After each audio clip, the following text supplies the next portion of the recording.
Hey,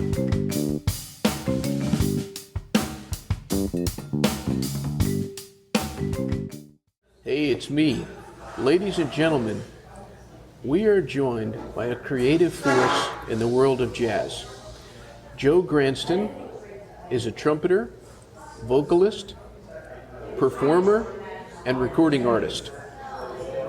He's meeting me here and there in Brookhaven, and it's a great pleasure. Joe, thank you very much for making the time to do this and for coming out here. My pleasure, man. Good to see you, Paul. Pleasure. It's good to be here and there. It just sounds weird, man. It's a cool spot. It is, and if you ever get a chance, try the food. Where, here? Here. Or there? There. There. It's I will. fantastic. I'm going to try it tonight, probably. Okay. Yeah. So, Joe, what would you say has always been the purpose of the art that you create? It's the easiest answer to that is when I was growing up in New York, my father, who's a wonderful jazz piano player and singer, and my mother, who's a wonderful choreographer, both sides of the family are musicians in some ways, actors. They're in the entertainment industry. So it was all around me. And as a kid, Mel Torme and Frank Sinatra and Miles Davis and Count Basie, it was on in the house all the time. So I knew all those songs at a young age, and probably at 10 years old, I knew what I was going to do the rest of my life. So the art that I create, or however you want to put it, is all from those experiences. It's just like when I play, it reminds me of my childhood. It reminds me of my parents, and it's just it's a good feeling. You know, it's my blood, it's my body, it's what I am. Joe, do you think there are any misconceptions about jazz? Yeah. You know, I think there's quite a few. I mean, jazz in general is a very intellectual art form, you know, and sometimes it gets looked down upon because if you're not in the place in your life where you can sit and appreciate it properly. And what I mean by that is sit and listen to guys and gals improvise and create art and create music on top of a melody that's already been established. Then you might have a problem with it, you know, because there's a lot to say as a jazz musician. The real good jazz musicians play from the heart, and they play from the experiences that they've had in their lives. So a solo might take a little longer than somebody in the audience may want it to take. But the real listeners, they kind of know what's going on. But the misconception is that jazz is just a bunch of notes being played and just a bunch of scales being run up and down on the instrument. It's not that at all. It may sound like that to the untrained ear that doesn't have the patience to accept it, right? But it's not that at all. It's so much more than that. It's years of training, it's years of happiness, years of pain. There's a lot of heart that goes into it. And you have a lot of different situations where you can really create that art, and some situations where it's more difficult. Maybe you're playing background music at a wedding or something. You know, it's a little harder to kind of delve in and really create your music the way you want to. But then the next night you might be playing a concert at a wonderful jazz club with a quiet audience that really wants to see where you can take a particular song. So that's the biggest misconception, and that's the one that we as jazz artists always try to nicely explain to people that have something negative to say about it. You know? What about your peers? Who amongst the people that you know, and also the people you don't know, the people who are in the world of jazz, who do you respect? Well, if you're talking about people that are around today, I can answer that very easily. The people that are gone, it's the same that anybody might answer. It's the Sinatras and the Miles Davises and the Chet Bakers and all those people. People that are around today, there's quite a few that I respect and have had an influence on me. Wynton Marsalis, for one. I love his love of education and of spreading this music around the world. He's one of my heroes by far. And not only is he the greatest trumpet player on the planet and keeps his chops in tip-top shape, but then he can also go out and inspire 4-year-olds, 5-year-olds, 8-year-olds, college kids. I look up to him so much. There's another guy named Joe Magnarelli, who's a trumpet player in New York. I always tell this story. When I first moved to New York City, as an adult, I guess I was, I don't know, 21 or 22. He was the one that I heard play down at Smalls, and he's the guy that told me, put all the books away. Stop looking at all these books about music and music books and real books. He said, start using your ears. Put on the old records, put on the old songs, Freddie Hubbard albums, Art Blakey albums, and close your eyes and get your trumpet out and try to play. And learn what they played, learn the language of jazz. I learned a little bit of that up to that point, but when I met him and he heard me play, he knew that I had a hunger for this music. And I think he heard that I had a little bit of a potential to play this music. But he also knew that my ear was not nearly developed at that point in my life. And he said, flat out, if you're going to play this music, you got to develop your ear. You got to get your head out of these books.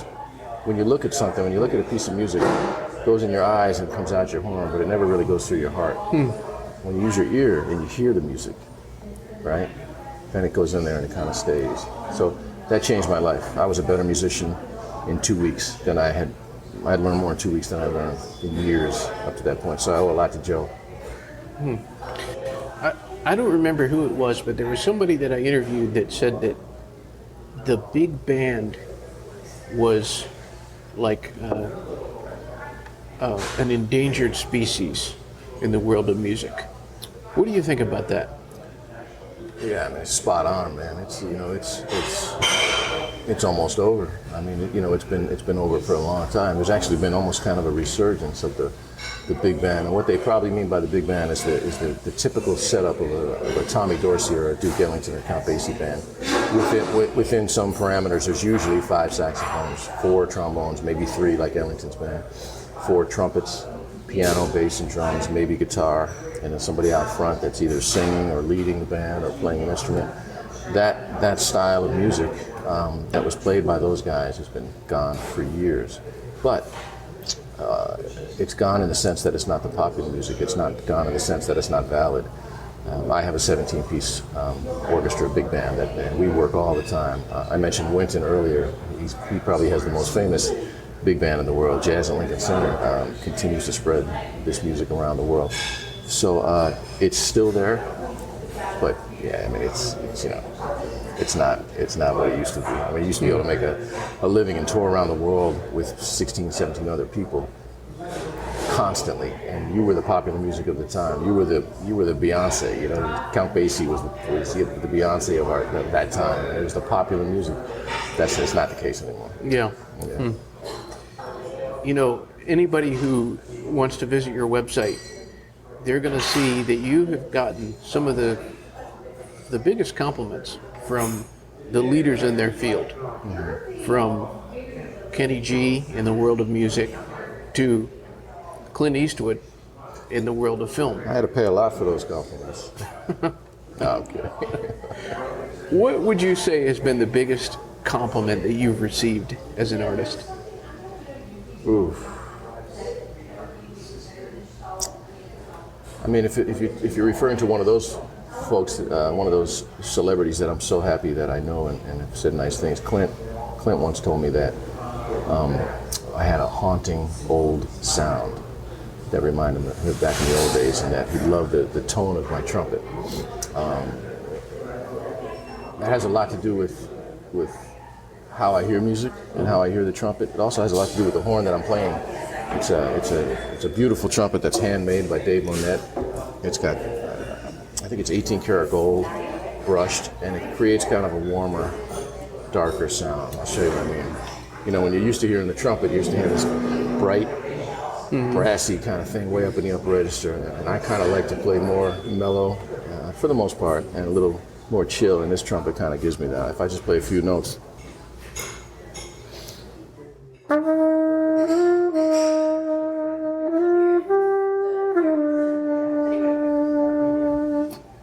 It just kind of has a warmth to it that can relax you, which has not always been the role of the trumpet, So that was a huge compliment.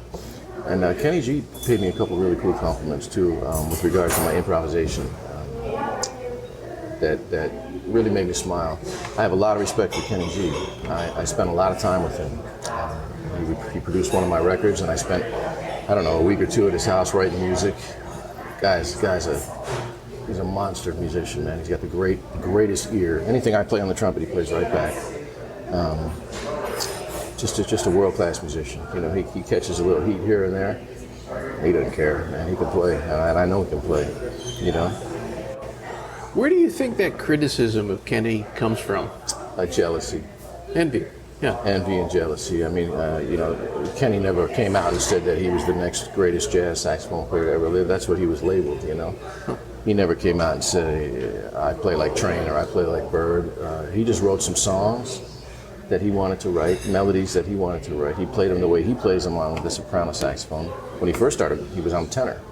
In fact, on my new record, Go Get It, he plays tenor. He sounds great on tenor. But he played these songs the way he played them, the way he loved to hear music on his soprano with that sound that's so recognizable. And they caught on, and before long, all around the world, you heard him. And it made him a big star. That the man can demand pop star, rock star money and get it because he could fill those seats. All of a sudden, everybody came out. This guy's not playing Giant Steps. He's not playing Cherokee. He's not playing these. Well, he never came out and said that's what I'm doing. He was kind of more labeled the jazz musician, when actually, you know, he's a pop musician that's got amazing chops. You know, and he practices every day, all the time. I know when I was at his house, I was working on a couple. Freddie Hubbard. Freddie Hubbard's a great trumpet player from back in the day that we lost not too long ago. Probably one of the greatest to ever live. So all the trumpet players, we kind of try to take his solos that he recorded with Art Blakey or on his own projects and copy those solos so that we can learn the language more. So you take those solos and you study them. You learn them by ear instead of writing them down or stealing them off the internet. But I was working on a tune called One Finger Snap, which Herbie Hancock wrote, and Freddie Hubbard plays a famous trumpet solo on it. And I was at Kenny's house, and Kenny heard me working on it. He said, "What's that?" I said, "That's just something from this." "Oh, I like that. Play it again." And I played it again. And he grabbed his soprano, and he played it by ear. And then, like by lunchtime, he had it in all 12 keys, and he was running up and down the scales. You know, I mean, it would take me a long time to hear a saxophone player play a Coltrane solo or a big long lick. I couldn't pick my horn up and just play it right back at that person, you know.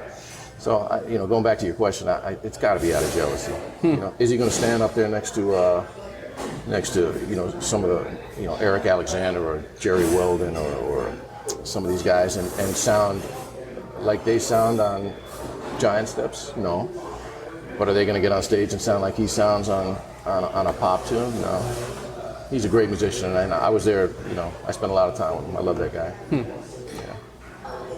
Who out there have you not collaborated with that you would really like to? I really love Freddie Cole. Oh, wow. And Freddie lives in Atlanta, Georgia, where I live.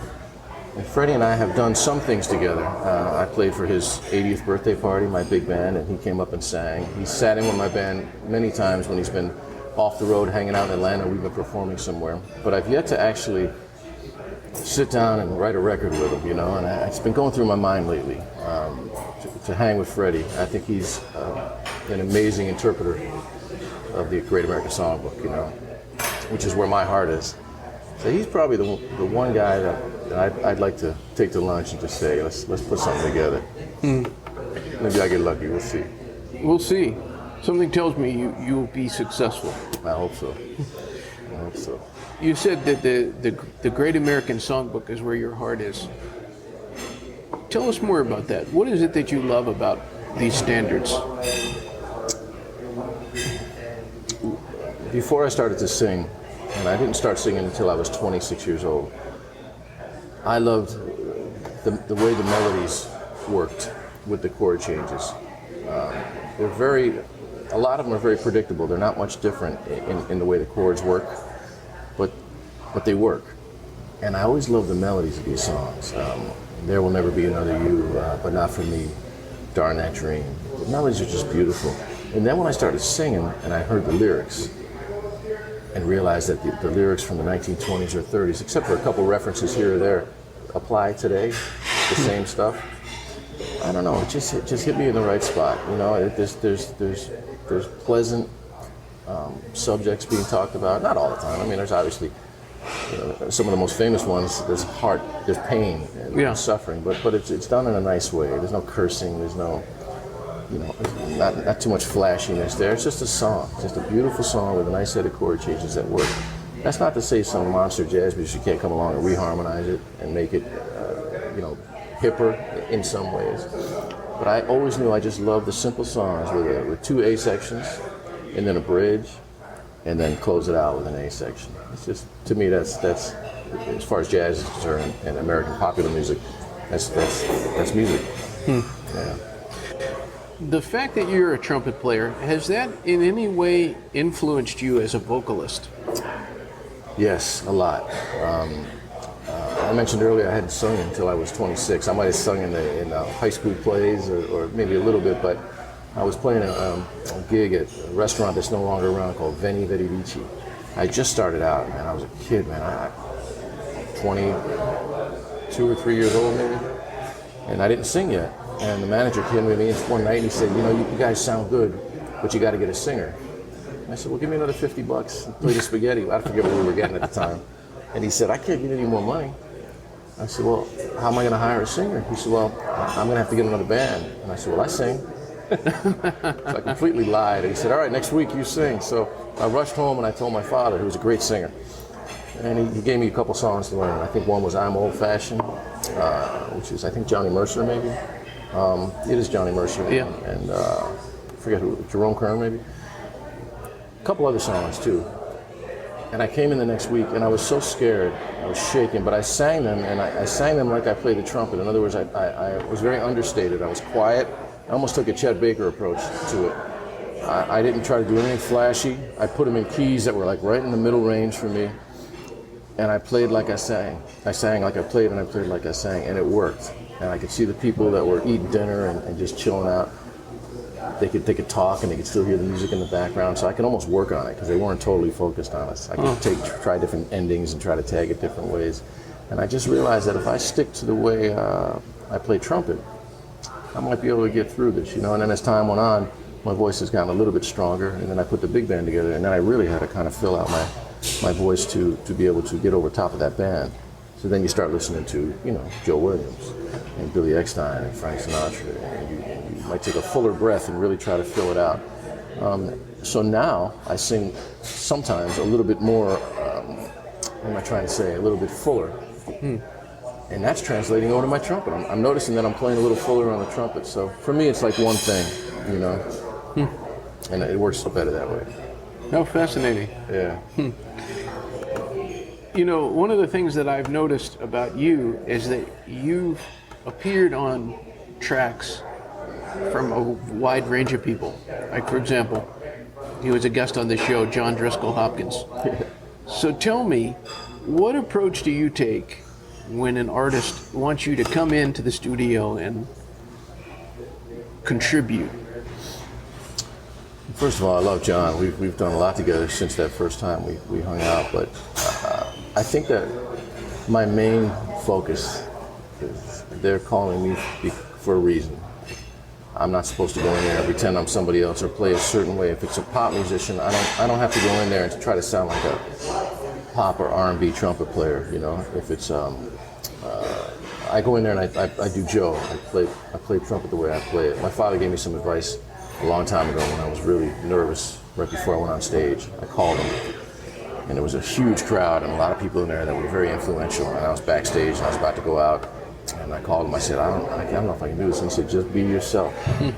Just be yourself. You're not supposed to go out there and be Frank Sinatra or be Harry Connick Jr. or be Chet Baker or Miles Davis or Roy Hargrove. Don't try to be somebody you're not. Just be yourself. And it calmed me down. And as soon as I walked out stage, he said, just be yourself. That's all you can do. And it worked, man. It was one of my best performances ever, because I didn't try to impress anybody with anything that I'd heard somebody else do. And I have to constantly remind myself of that. So when somebody calls me and says, we want you on our recording, I go in there, and right before they roll the tape, I just be yourself. Just be Joe.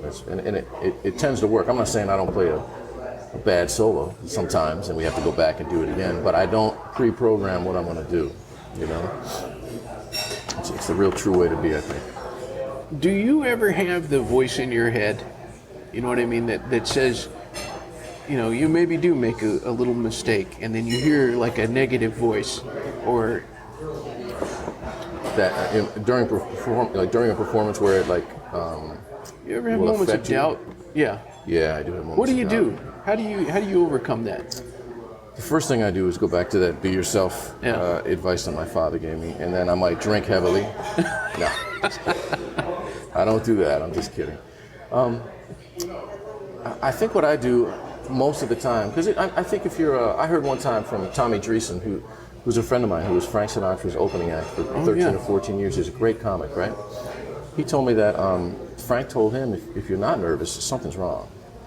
You better be nervous. You better have butterflies. That means you still care. So sometimes I'm nervous and I go out there and something goes wrong and I have that moment of doubt. And usually what I'll tell myself is, I've been in this position before and I've gotten through it. Just flow through that bump in the road. Just keep the music flowing. There's little tricks of the trade to get out of that funk. Like for instance with the big band. If my chops are not working right, or my voice doesn't feel like it's strong, or I don't know what to say to the crowd, or I'm nervous because, I'm singing a song and it's about, it's a beautiful subject, and I look down and some guy's texting, and then you get that doubtful feeling. With the big band, I can just kind of like let one of the sax players take a solo for 20 minutes, and I can just kind of get my head together. There's so many musicians in that band that are so highly qualified to do something wonderful, that I can kind of step aside, and while they're playing and the crowd's got their attention on them, I say, okay, now what do you got to do to win this crowd back over, When it's with a small group, then it becomes much more of you better get your act together, man. This is what you do for a living. These people came to see you, they spent money, and you're not on tonight, but they don't necessarily know that, and they don't need to know that. So you try not to let them see any negativity. I know it's kind of a long way around that answer, but you just tell yourself you can get through it. You've done it before. It was much harder for me when I was 23 or 24 because I had no experience prior. What would you say is the biggest obstacle facing jazz musicians today? Rent. The biggest obstacle facing jazz musicians today, gigs, man. Gigs. I'll give you a couple. Gigs for sure. I'm lucky. I play 350 gigs a year. I play all the time. I'm very lucky, but I spend a lot of time to get to that point. And young musicians come up to me and say, I'm about to graduate from such and such a school with a bachelor in jazz studies, or where am I going to go? What am I going to do? It is really, really difficult. Even if you're phenomenal, even if you're fantastic, that can be an obstacle. Another obstacle is, I'm going to get in trouble for saying this, but like the real books, there's an app now called iReal Pro, right? And it's an app you can buy for your phone.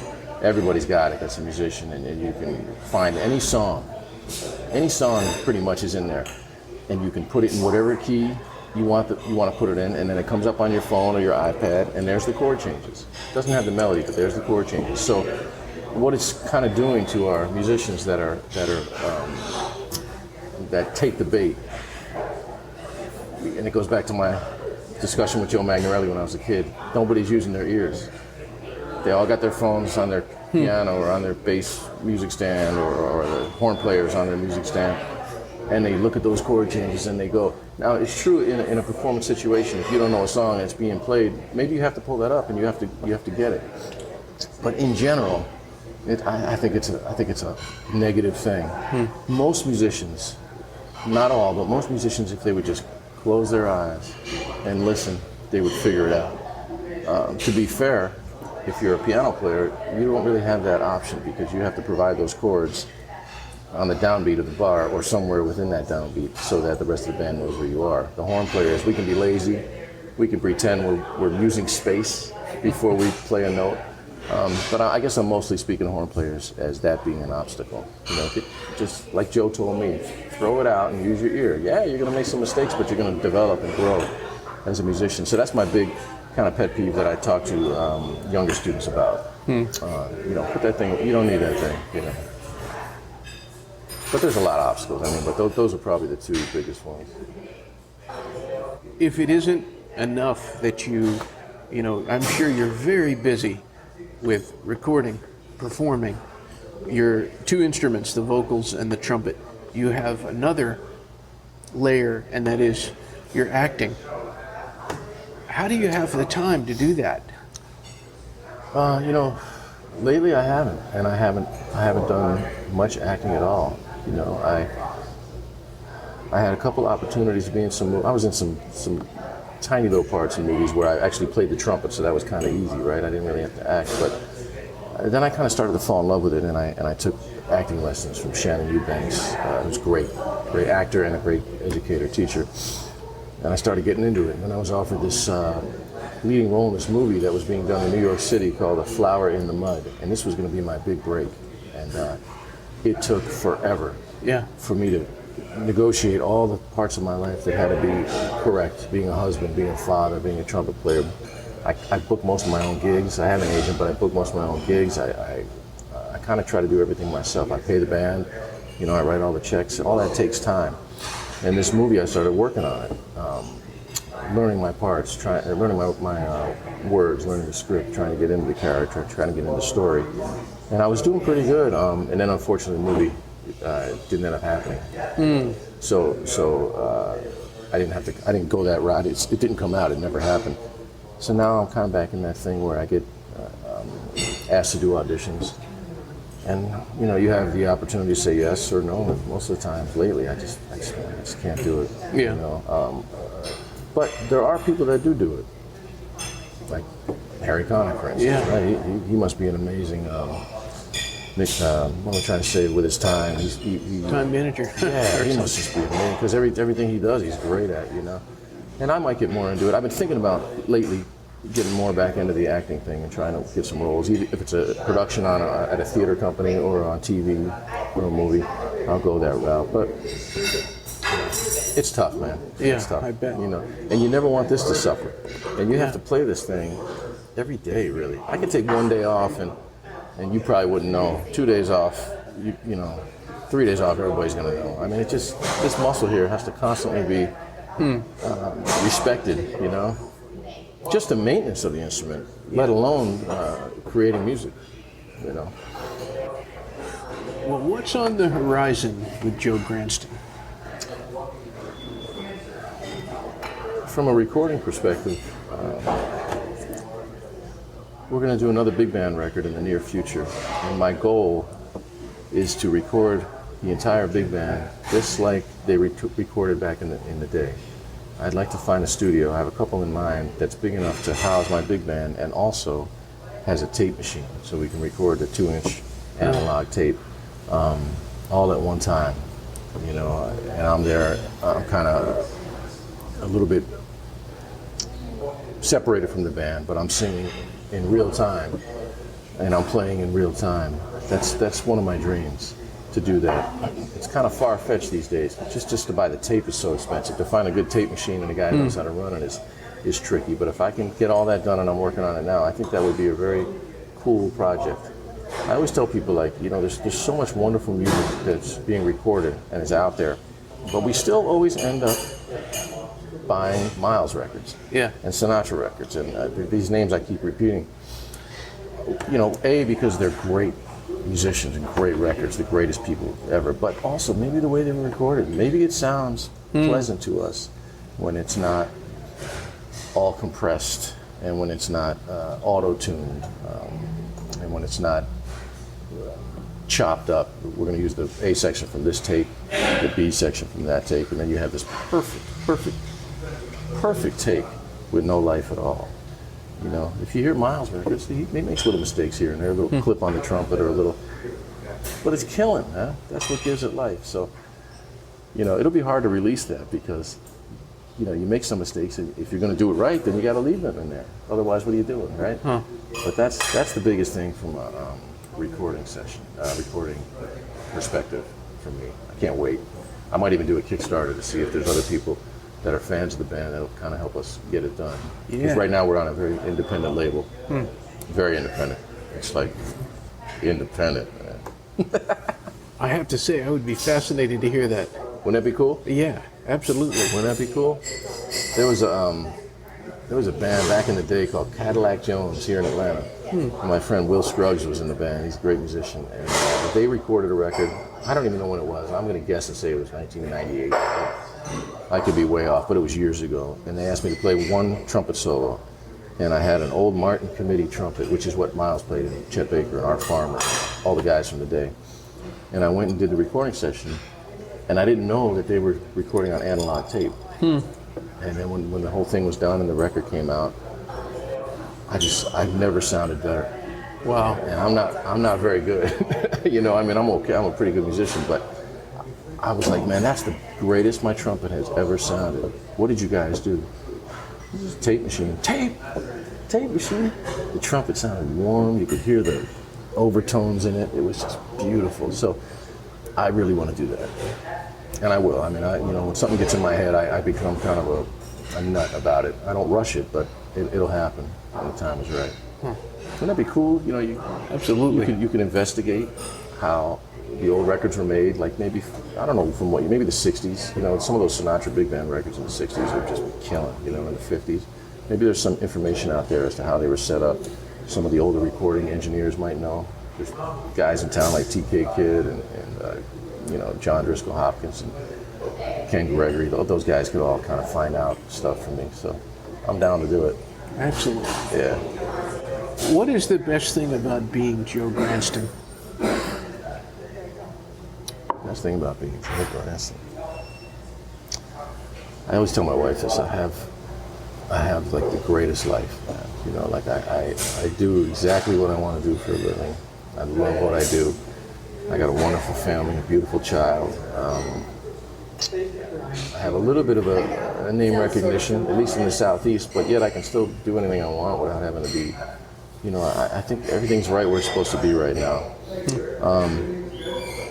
But the best thing is besides my family, is just keeping this music alive, you know.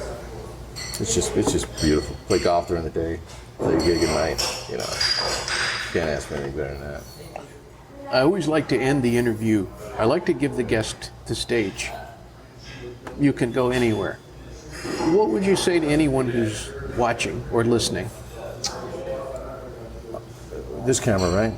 The more of my CDs you buy. No, I'm just kidding. What would I say to the guests listening? I would just say that if you're a fan of jazz music, if you're a fan of this music that I play and I love so much, we appreciate it and we thank you for that. If you don't know much about it or you're not a fan, give it another chance. This particular music is more than just music. You know, it creates confidence, especially in kids. I have a jazz camp that I put on for kids every year. It's called Joe's Jazz Camp. And my buddy Lee Watts is the executive director of it. And our mission, our goal is to enhance the lives of these youngsters, you know, and just show them that through music you can build confidence. It's a team sport when you're in a big band or you're in a combo. You know, you might as well be playing football. There's one guy that's kind of the quarterback. There's one guy or gal that's supposed to do this, supposed to do that. So there's more to it than just listening to it or playing it and putting it away. I mean, you gain so much about life. You learn so much about your life. The dedication that it takes to be good on an instrument. Once a kid starts learning that and realizing that, how much time is put in, it's no different than what Tiger Woods did as a kid, or you know, Tom Brady did as a kid. You know, any of these guys, the hours it has to be put in is amazing. So I would just say to those out there, you know, it's pretty serious music. Give it a chance and support it, especially locally, whatever town you're in. Go hear those bands play, and just keep it going so we can keep eating. Well, Joe, I really appreciate you doing this. Thank you, man. Thank Pleasure you. to be here. It really is. I've enjoyed it, man. I've enjoyed it. Joe, do you have maybe just a little sample that you could send the viewers and listeners on their way with? A little something. You know, yeah, I'll play a little something.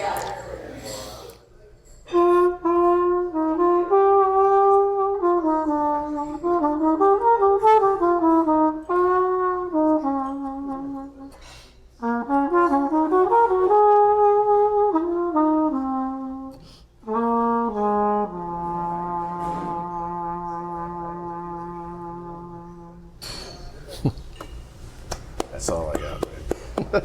Thank you. Thank you, Joe. All right, man. Thank you. Pleasure. That was fun, man.